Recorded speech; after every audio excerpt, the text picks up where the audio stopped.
So what are some questions you want to ask? To plant. Well, let's look at the initial setting. So where do you want to put your rain garden?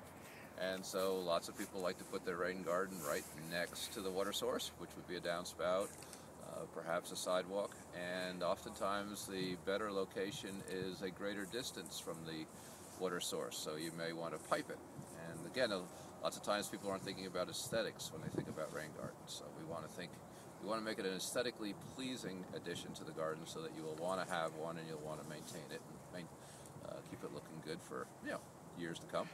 Other thoughts that you may want to conclude are, what's the soil like? So if you have very stiff soil, if it's a silty soil or a more clay-like soil, you're going to want to improve the soil, much like you would a septic system. So you want to dig out an area, put in a gravel, or they call bank run type soil or sandy soil, mend it with that, and then obviously then the water will perk into the ground. You don't want the water to sit on the surface any longer than 24 to 36 hours.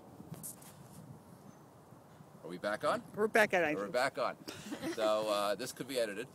And then you want to think about plants. What plants are appropriate? And you want to use plants which will tolerate bone dry conditions, which you're going to have in June, July, perhaps August when it's not raining.